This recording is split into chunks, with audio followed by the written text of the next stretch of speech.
All right, so we're looking at an angled launch from height, water balloon launched from 10 meters high, 10-meter height balcony. I guess I should say high balcony here, tall, whatever. An angle of 60 degrees. It's got an initial velocity of 10. Determine the flight time and the horizontal distance. So this is a pretty classic question where you're starting from a height and you're kind of figuring out how long it takes to fall down to that. And oftentimes we also ask for the horizontal distance, which is a delta dx. We know that our delta dy is negative 10. You're going to want to set that as a negative 10 delta dy. You're going to want to set your g as negative 9.8. You're going to want to set your initial velocity y as 10 sine 60. Okay, and I'll be able to find my final velocity y. And then I'm going to find my time. Okay, I'm not going to go find the time directly because remember, if I find my time directly, I'll have to use the quadratic formula. So watch this. This is what I'm not going to do. I've got my initial velocity y. Got my, all right, I'm looking for my time. And then I've got my g and my time squared.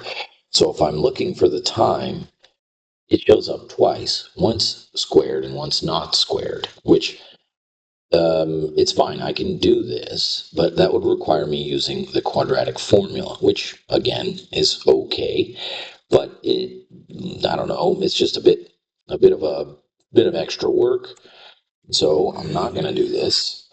Instead, I'm going to get rid of that formula.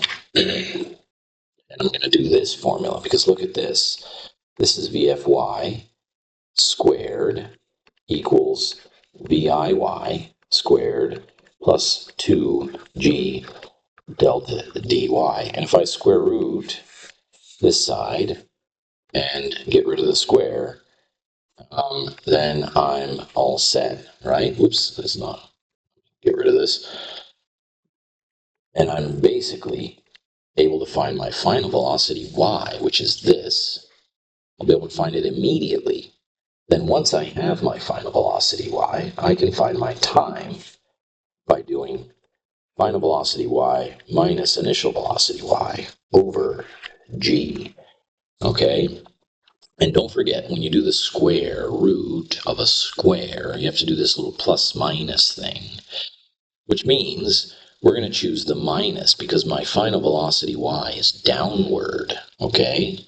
It's facing down, and so I'll choose the negative value, and that way when everything works out, it's going to jive properly.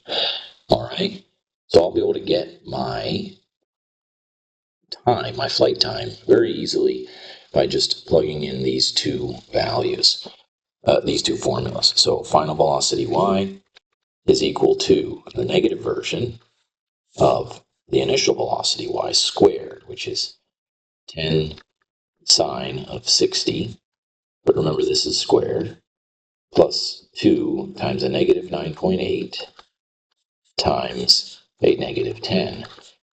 And those two negatives will cancel. If I do the algebra here, I'm going to get about 2.5 seconds.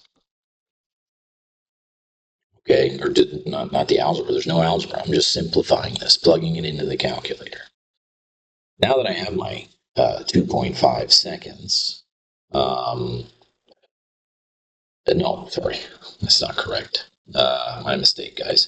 This is the final velocity y. I cut to the time.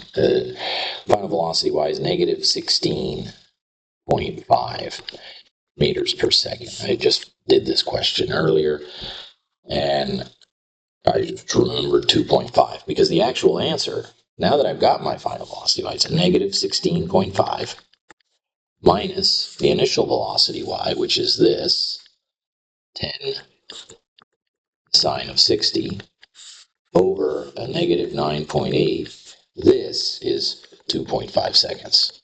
Okay, that's my 2.5 seconds. All right, so that one was pretty easy in the end. Okay, as long as you remember that you've got these two formulas here that you can use. Now it also wants to figure out my delta dx. Well, in my x direction,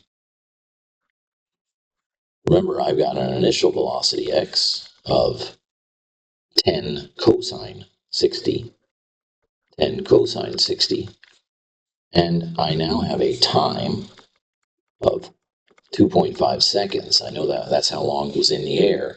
And so if it's in for 2.5 seconds moving at a constant velocity, I can figure out my delta dx, remembering that vx is equal to change in position x over change in time. So doing some algebra here basically says my delta dx is velocity times time, or velocity x times time. And so it's just going to be 10 cosine 60 times 2.5. So 10 cosine 60 times 2.5 seconds. Cosine of 60 is a half, so it's 5 times 2.5. We're looking at about 12.25 meters. No, 12.5 meters is, I don't know, something like that. I didn't calculate that one, but I think that's right. All right, so there we have it.